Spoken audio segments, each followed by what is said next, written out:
Good morning বন্ধুরা, কেমন আছো সবাই? আশা করছি সবাই খুব ভালো আছো, সুস্থ আছো। আমার দিকে তোমরা কেউ দেখিও না। আমার বরকে বলছিলাম আমাকে দেখিও না, তাও দেখো দেখিয়েছে। তো যাই হোক, ওটা আর কেটে দিলাম না এডিট করে। আসলে ঘুম থেকে উঠে না চুল টুল ওরকম পাগল মতন হয়ে থাকে। আঁচড়াতে ইচ্ছা করে না যতক্ষণ না চাটা কিছু খাই। তোমরা তো জানোই, যতক্ষণ না চা খাই ততক্ষণ কিন্তু আমার মুড একদমই ভালো থাকে না। তো আমি কিন্তু ঘুম থেকে উঠে আমার বর গিয়েছিল হচ্ছে বাথরুমে, আর আমি কিন্তু সেই ফাঁকে বিছানাটা গুছিয়ে নিয়েছি।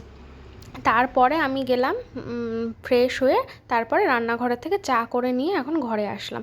আজকে অনেক দিন পরে কিন্তু আমি চা করলাম, কারণ চাটা তো আমার বরই করে। সেই বিয়ের প্রথম থেকে এখনও অবধি প্রত্যেক দিনই প্রায় ওই চা করে দেয়। আমিও করি মাঝে মাঝে, খুবই কম। তবে আজকে আমি চা করে নিয়ে আসলাম। আর একটু দুধ গরম করলাম, দেখতেই পেলে, কারণ ওটা আমার বর খাবে এখন। এই দুধ দিয়ে দুধের মধ্যে লাচ্ছা ভিজিয়ে দেবো। লাচ্ছা আর অল্প একটু আছে, সেই জন্য ওটা খাবে। আমি তো আগের দিন সন্ধ্যাবেলা খেয়েছিলাম, ও খায়নি, তাই জন্য ওকে ভিজিয়ে দেবো, তাই জন্য দুধটা গরম করে নিয়ে চলে এসেছি। তো এই যে দেখো, সকালবেলা কিন্তু ওষুধের থলি নিয়ে বসে পড়লাম। এখন ওষুধ খাবো, সকালে দুপুরে রাতে 3 বেলায় ওষুধ চলবে।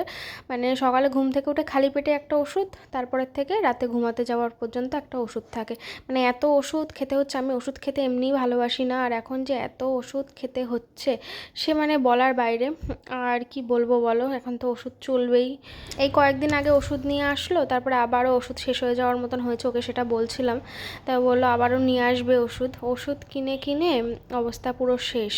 তো যাই হোক, এই দেখো, এখন আমি তারপরে অনেকটা সময় পরে তোমাদের সামনে আসলাম।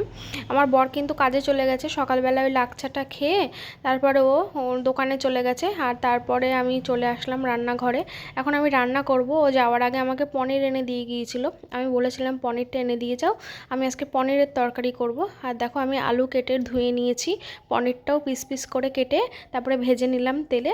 আর একদম অল্প তেল দিয়েছি, দেখে বুঝতেই পারছো। এই তেলের মধ্যে এবার আমি আলুগুলো ভেজে নেব। অন্যদিন আমি আলুগুলো ভাজি না, এমনি শুধু পনিরগুলো ভেজে নিই তেলের মধ্যে, একেবারে আদা জিরে দিয়ে তারপর আলুগুলো দিয়ে একেবারে কষাই। কিন্তু আজকে একটু ইচ্ছা হলো আলুগুলো ভেজে নিই, তাই জন্য কিন্তু আলুগুলো ভেজে নিচ্ছি। তো আমার এই ননস্টিকের কড়াইটা কিন্তু খুবই সুন্দর। অনেক দাম নিয়েছিল, কিন্তু দাম হিসেবে কিন্তু কড়াইটা খুবই ভালো। তো যাই হোক, আমি আরও একটা কিনবো একটু বড় দেখে। এটাতেও কিন্তু প্রায় 1.5 থেকে 2 কেজি মাংস ধরে যায়, চিকেন। তোমরা বললে হয়তো বিশ্বাস করবে না, আমিও বিশ্বাস করতাম না, কিন্তু একদিন রান্না করে তারপরে প্রমাণ পেয়েছি অনেকটাই মানে মাংস ধরে। তো দেখো, এখানে আমি রান্নাটা করে নিচ্ছি। আর এই যে টমেটো, এই টমেটোগুলো আমার বর নিয়ে এসেছিলো, রান্না করাই হচ্ছে না, তাই ভাবছি কি করব। হ্যালো বন্ধুরা, আজকে এখন বাজে 2:15, আর আমার সমস্ত সব কাজ, রান্না বান্না সব কিছু কমপ্লিট হয়ে গেছে। ঘর গোছানো প্লাস রান্না বান্না স্নান সব কমপ্লিট, মানে পুরো ফ্রেশ হয়ে তোমাদের সামনে আসলাম। তো আজকে কি রান্না করেছি তোমরা তো দেখতেই পেয়েছো, পনিরের তরকারি আর ভাত, আর কিছু করিনি। তো এক পদেই রান্না, কারণ দুপুরবেলা আমি একাই খাবো, কারণ আমার বর তো চলে গেছে দোকানে। আর রাত্রিবেলা ও বাড়ি আসবে, দেখি রাত্রিবেলা আর কিছু করতে পারি কিনা, সেটা রাতে দেখা যাবে। আমার দুপুরের মতন আমার কিন্তু এক তরকারি দিয়েই আমার ভালোভাবে খাওয়া হয়ে যাবে। আর পনির তো আমার ভীষণ প্রিয়। আজকে অনেক দিন পরে কিন্তু পনির রান্না করব। জানো তো, এই ফুলগুলো আমার বর কিনে এনেছিল সেটিং করবে বলে, কিন্তু সে আর করা হয়নি। তো এটা দেখে মনে হচ্ছে হাত কেটে গেছে, সিঁদুর লেগেছে, সিঁদুর। তো যাই হোক, আজকে শ্যাম্পু করিনি, ভাবছিলাম আজকে শ্যাম্পু করব। তো ভাবলাম থাক, কালকে করবো, আজকে আর করে লাভ নেই। তো এখন স্নান টান করে এসে না বেশ ফ্রেশ লাগছে। তো চলো, আমি এখন ভাত খাবো, আমার খুব খিদে পেয়ে গেছে। সকাল থেকে আজকে সেরকম কিছু একটা খাওয়া হয়নি, কারণ আজকে ঘুম থেকে উঠতে অনেকটাই লেট হয়ে গিয়েছিল। কালকে আমার বর বাড়ি এসেছে অনেক রাত্রিবেলা, 12টার পরে বা ওই 12টার সময় বাড়ি এসেছিলো। তারপরে এসে এবার যেহেতু সারাদিন বাড়িতে থাকে না, বাড়ি এসে তো কত রকম কত গল্প গুজব থাকে বলো, সারাদিনের কথাবার্তা, সেগুলো কথাবার্তা বলে তারপর সময় কাটাতে, টিভি দেখতে, এসব করতে করতে কালকে রাতে ঘুমাতে একটু অনেকটাই দেরি হয়ে গেছে, একটু না অনেকটাই দেরি হয়ে গেছিলো। তার জন্য আজকে সকালবেলা উঠেছিলাম, উঠে তারপর আবার দিদি আসলো কাজে, কাজ করে দিল, তারপর আবার দরজা দিয়ে আমরা দুজনেই শুয়ে পড়েছি, ঘুমিয়ে পড়েছি। আজকে অনেক দিন পরে এরকম বেলা করে উঠলাম। বেলা করে তো আর ওঠা হয় না খুব একটা, সকাল সকালে উঠে পড়ি এখন দুজনেই। এখন অনেক দিন পরে আজকে একটু বেলা করে ঘুম থেকে উঠলাম। যাই হোক, তারপরে আমার বর খাওয়া দাওয়া করলো। ও সকালবেলা চা বিস্কুট খেয়েছিল, আর তারপর আমি একটু লাচ্ছা ভিজিয়ে দিয়েছিলাম ওকে। তো লাচ্ছা খেয়ে জল টল খেয়ে ও বেরিয়ে গেছিলো দোকানে। তারপরে থেকে আমি রান্না বান্না করলাম, ঘর বাড়ি গোছালাম, এই করলাম ওই করলাম সেই করলাম। তো চলো এখন আমি খাওয়া দাওয়া করবো, তারপরে এটা তোমাদের সঙ্গে দেখাচ্ছি। আর এই যে দেখো বিছানাটা গোছানোই আছে, আর টিভিতে গান শুনছিলাম। বিছানার চাদরটা চেঞ্জ করিনি কারণ পরিষ্কারই আছে, খুব ব্যবহার তো খুবই কম হয়, সারাদিন আমি একাই থাকি। আর এই দেখো এই হচ্ছে তরকারি, পনির আলু দিয়ে তরকারি। পনিরের তরকারি যে আমার এত প্রিয় তোমরা মানে ধারণা করতে পারবো না আমার যে এত প্রিয়। আর ওই যে কম্বলগুলো কিন্তু তুলতে হবে, এখনও তোলা হয়নি, রোদ্দুর দিতে হবে, টানা রোদ দিক, তারপর টানা রোদ দিলে টানা রোদে দিয়ে তুলে ফেলবো। চলো পরে আসছি।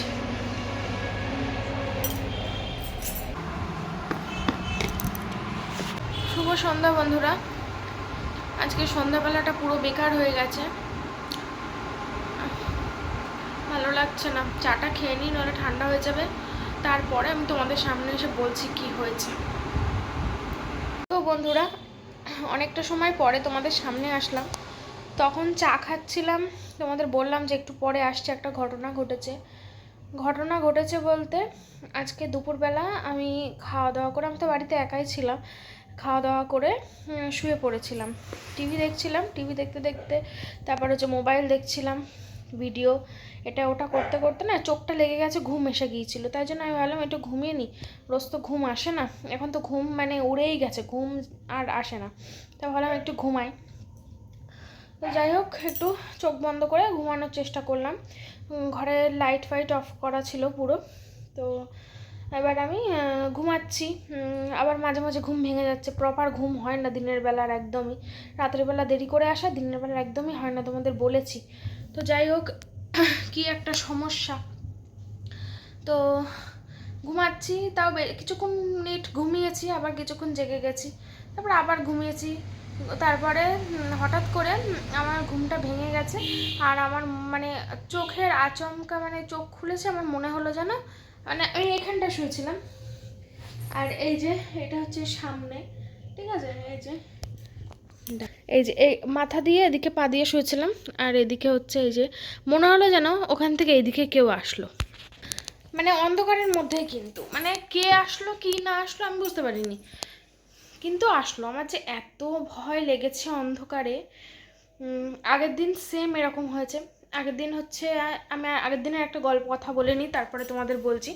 আগের দিন ওরকম সন্ধ্যাবেলা একা ছিলাম, হঠাৎ করে ঠুক ঠুক করে অনেকক্ষণ ধরে আওয়াজ হচ্ছে, এবার আমি ভাবছি কি কাকিমাদের ঘরে হয়তো হচ্ছে, কারণ কাকিমাদের ঘরে ওরকম আওয়াজ হয়, কাকু কাজ করে এই পাশেই, যেহেতু একটা দেয়াল পরে কাকিমাদের ঘর, আর আমি ভাবছি ওরকমই বোধহয় কিছু হচ্ছে, তা পাত্তা দিইনি অত। তারপরে আবার হচ্ছে দেখে আমি ওই ঘরে টোরে সব দেখে এসেছি, কিছুই নেই। তারপরে আমি আবার শুয়ে শুয়ে ফোন দেখছি, তারপর হঠাৎ করে দেখি আবার আওয়াজ হয়েছে। এবার আমার কি মনে হচ্ছে, আমি হচ্ছে খাটের তলাটা একটু দেখি, তো মানে এই যে এই খাটের তলাটা, তারপরে খাটের তলায় যেই দেখি একটা বিড়াল, আর দেখেই না যেই দেখেছি নড়ছে, আমি চমকে উঠে দৌড়ে ওই ঘরে চলে গেছি। ওই দিনকে একটা ভয় পেয়েছি। তারপর দেখলাম বিড়াল, একটুকুনি আবার এসে উঁকি মারলাম, দেখলাম সঙ্গে সঙ্গে দরজা খুলে দিলাম, বেরিয়ে গেল। তো গেল এটা আগের দিনের। এবার আজকে ওরকম যখন ঘুমাতে ঘুমাতে হঠাৎ করে মনে হলো কেউ যেন গেল সামনে দিয়ে, আমার স্বাভাবিক আবার ভয় লেগে গেছে। তারপর আবার ভাবলাম বিড়াল হতে পারে, কারণ আগের দিন তো বিড়াল গিয়েছিল, আজকে হয়তো বিড়াল যেতে পারে। এবার আমি সঙ্গে সঙ্গে উঠলাম, উঠে লাইটটা জ্বালিয়ে এবার আমি খাটের তলা আবার দেখছি যে বিড়াল টিড়াল ঢুকেছে কিনা। তো দেখলাম যে না, নেই। এবার ওই ঘরে গিয়ে দেখলাম ওই ঘরেও নেই, বলে এবার আমি খাটের উপরে পা তুলে বসেছি, বসে ভাবছি দূর কি মনের ভুল হলো নাকি, ঘুমের ঘোরে হয়তো তাই হবে, মনের ভুলই হয় যেরকম ভেবেছে। তারপরে দেখছি দেখো এখান থেকে একটা ছুঁচো কি ইঁদুর আমি জানি না, মনে হয় ছুঁচোই হবে, এখান থেকে এসে ওই শোকেসের তলায় ঢুকলো। এটা দেখতে না দেখতে দেখি ওই ঘরের থেকে ওখান থেকে এসে এই আলমারির তলায় ঢুকলো।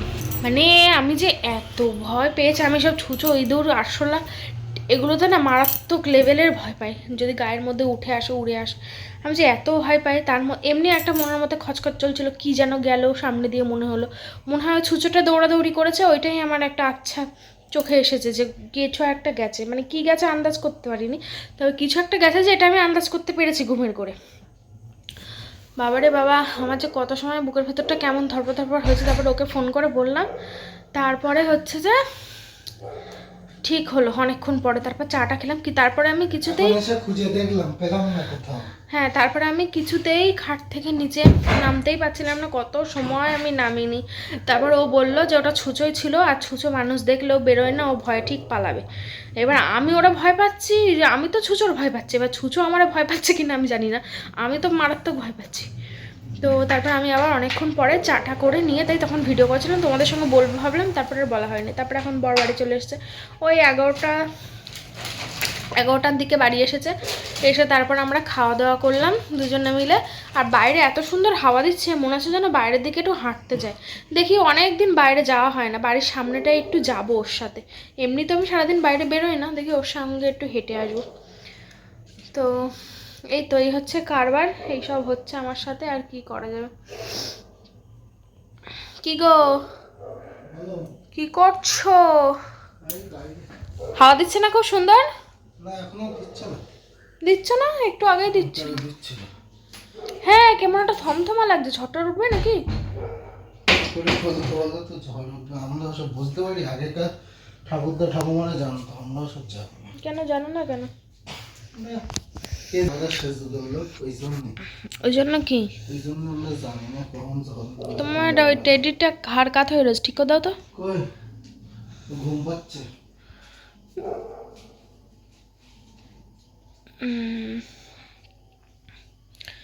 রান্না কেমন হয়েছিল? Very nice, so wow. কেমন খেলে? দারুণ। তো চলো একটু গল্প করি, সারাদিন তো গল্প করা হয় না, আজকে তো তাড়াতাড়ি এসে, অন্যদিন 12টা বাজে। কালকে ছুটি নেবো ভাবছি, দেখি। কালকে ছুটি নেবে ভাবছে না, কালকে কি জোরে টিভিটা চালালো। বর্ন টু দেস ফার্স্ট ট্র্যাক হলিউড। চলো, নতুন একটা মুভি বেরিয়েছে ধুরন্ধর 2, ভাবছি ওটা দেখতে যাব। দেখি তো শো টাইম কখন দেখি। দেখো তো হাবড়ায় আছে কিনা। না হাবড়ায় তো থাকবে, এসবিএফ এ দেখি। আমরা তো এসবিএফ ছাড়া কোথাও যাইও না। ওটা কাছাকাছি আর সুন্দর। সুন্দর, আমাদের পছন্দ হয়েছে। হ্যাঁ, আমরা ওখানে অনেকবারই গেলাম বলো। হ্যাঁ, এবার সবসময় ইচ্ছা করলেও যাওয়ার উপায় থাকে না, কিন্তু মাঝে মাঝে। তোমার হচ্ছে ধুরন্ধর দ্য রিভেঞ্জ। আমার কতদিন আইব্রো করা হয় না, আচ্ছা তোমরা একটু কমেন্ট করে বলো তো প্রেগনেন্সিতে আইব্রো করা যায় কিনা। অনেকে বলেছে যে করা যায়, আমি অনেকের কাছে জিজ্ঞাসা করেছি, তো সবাই বলেছে যে করা যায়, আবার অনেকে বলে যে করা যায় না। কিন্তু কেন করা যায় না এটাও জানাবে, আর করা যায় কিনা সেটাও জানাবে, ঠিক আছে? তো আসলে সোশ্যাল মিডিয়াতে কোনো একটা বিষয় জিজ্ঞাসা করলে এখানে তো প্রচুর মানুষ, এক একজন এক এক রকম মতামত দাও। তো যাই হোক, তোমরা একটু জানিও, তারপর আমি ভাবনা চিন্তা করে দেখবো, ঠিক আছে? তো চলো, আর না হলে কি করবো বলো তো, ওই যে ব্লেড দিয়ে নিজে নিজেই করতে হবে, যদি সুই দিয়ে না করি, সুতো দিয়ে না করি। করা উচিত না। কেন না? কাটবে না, ব্লেড দিয়ে করলে কি হয় বলো তো, ব্লেড দিয়ে করলে না এই জায়গাটা মানে বেশি বাড়াবাড়ি হয়ে যায়, একদম পুরো ভর্তি হয়ে যায় লোমে। আর ওই সুতো দিয়ে করতে করতে না একটা শেপে চলে আসে ব্রুটা, আর ব্লেড দিয়ে করলে সেই শেপটা নষ্ট হয়ে যায়। তো যাই হোক, আর কি করা যাবে, আসলে ব্রুটা খুব বাজে হয়ে গেছে, দেখতে বাজে লাগছে। হ্যালো বন্ধুরা, তোমাদের সঙ্গে কিছু কথা বলবো, তার জন্য আসলাম। তোমাদের কিছু কমেন্ট, তো আমার প্রেগনেন্সি বিষয় নিয়ে তোমরা অনেকে অনেক রকম কমেন্ট করো আমার প্রেগনেন্সি বিষয়ে, অনেক কিছু জানতে চাও। তো সব কিছু তো এই মুহূর্তে বলা সম্ভব হয়ে উঠছে না। তোমরা প্রত্যেকটা ভিডিওতে প্রায় জিজ্ঞাসা করো যে দিদি বা বোন তোমার ক মাস চলছে। তো যাই হোক, আর কিছুদিন পরেই কিন্তু আমি তোমাদের জানিয়ে দেবো কয় মাস চলছে, ঠিক আছে? আর কিছুদিন একটু ওয়েট করো। আর তোমরা আরও অনেকে জিজ্ঞাসা করেছো যে কোন ডাক্তার দেখাচ্ছ, অনেক ডাক্তারের সাজেস্টও করেছো। তো যাই হোক, দেখো আমি দেখাচ্ছি হচ্ছে হাবড়ায় ডাক্তার ইউবি ঠাকুর।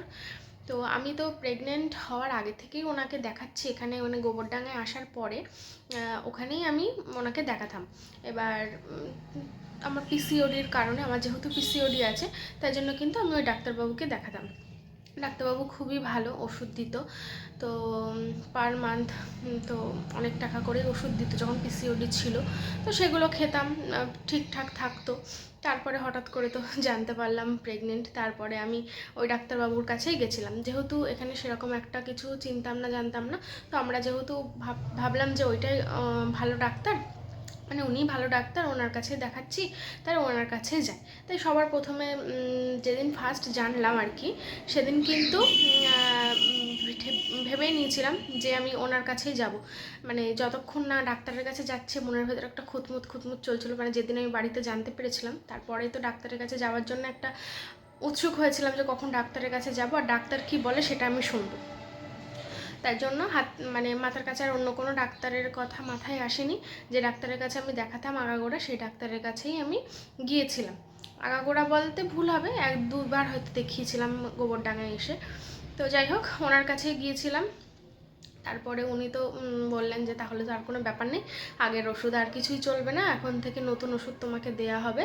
তারপরে থেকে নতুন ওষুধ, সব কিছুই নতুনভাবে চলছে। তারপরে তো বিভিন্ন রকম টেস্ট অলরেডি হয়ে গেছে, 2বার আলট্রাসোনোগ্রাফি হয়ে গেছে, ব্লাড টেস্ট হয়ে গেছে, আবার সামনে কিছুদিন পরে আবারও ব্লাড টেস্ট আছে, আলট্রাসোনোগ্রাফি আছে। তো তোমরা জিজ্ঞাসা করেছো ডাক্তারবাবুর ভিজিট কত, তো ডাক্তারবাবুর ভিজিট হচ্ছে 450 টাকা।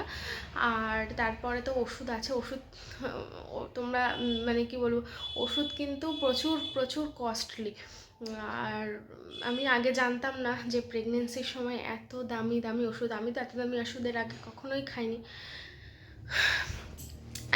তোমরা অনেকেই জানতে চেয়েছো, তার জন্যই বলছি কথাগুলো। আমি কিন্তু কথাগুলো গুছিয়ে ঠিকঠাক বলতে পারছি না, ঠিক আছে? তোমরা আসলে কমেন্টগুলো আজ কয়েকদিন ধরে আসছে, তো ভাবছিলাম রিপ্লাই দেবো, কিন্তু রিপ্লাই দেওয়াই হচ্ছিল না, তাই জন্য তোমাদের রিপ্লাই দিয়ে দিলাম। আর আমার সামনে আবারও আলট্রাসোনোগ্রাফি, ব্লাড টেস্ট সবই আছে পার মান্থ, মানে প্রত্যেক মাসে মাসেই হয়তো হবে, আমি ঠিক জানি না, আমার এই বিষয়ে কোনো ধারণা নেই। মানে যত দিন যাচ্ছে এই বিষয়ের উপর ধারণাটা আর কি বাড়ছে। প্রেগনেন্সি টাইমে যে এত পরিমাণে ডাক্তারের খরচ হয় সেটা সত্যি বলতে আমাদের আগে জানাই ছিল না, বা জানবোই বা কী করে বলো, আমাদের তো জানার কথাও না। যত দিন যাচ্ছে তত আরও বেশি জানতে পারছি, তত আরও বেশি করতে পারছি। প্রথমে একটা ওষুধ দিয়েছিল, সেটা হচ্ছে একটা না অনেকগুলোই ওষুধ দিয়েছিল, সবগুলোই দামি দামি। তার মধ্যে এক পিস ছিল, সেটা 72 না 73 টাকা পিস, দিন 2টো করে। তো তার মানে বুঝতেই পারছো। তারপরের ডেটে যখন গেলাম, ডাক্তারবাবু, আমরা কিছু বলিনি, ডাক্তারবাবু নিজেই বললেন যে এটা একটু বেশি কস্টলি হয়ে যাচ্ছে, তার সাথে সাথে আরও বাকি ওষুধ তো আছেই। তারপরে উনি বললেন যে ঠিক আছে তাহলে একটু কমিয়ে দিচ্ছি। তারপরে যে ওষুধটা দিয়েছে এখন যেটা চলছে সেটা হচ্ছে 50 টাকা পিস। তো যাই হোক, এইভাবেই চলছে। তোমাদের জানিয়ে দিলাম। তোমাদের মনে যদি আরও কোনো প্রশ্ন থাকে আমাকে জিজ্ঞাসা করতে পারো, আমি কিন্তু তোমাদেরকে উত্তর দিয়ে দেবো। আর ডাক্তার ইউপি ঠাকুর খুবই ভালো, আমাদের তো খুবই ভালো লাগছে, তাই জন্য ওনাকেই দেখাচ্ছি আর ওনাকেই দেখাবো, এটাই ইচ্ছা আছে। জানি না পরে কী হবে, সেটা পরে দেখা যাবে। এখন তো আপাতত ওনাকেই দেখাচ্ছি, ওনাকেই দেখাবো। আমাদের দুজনেরই ডাক্তারবাবু খুব ভালো লেগেছে, ডাক্তারবাবু ব্যবহারও খুব ভালো করে দেখে, অনেক সময় নিয়ে দেখে, খুব ভালো লাগে। তো তোমরা চাইলে তোমরাও কিন্তু দেখাতে পারো, যারা চাইছো আর কি, ঠিক আছে? তো এইটাই।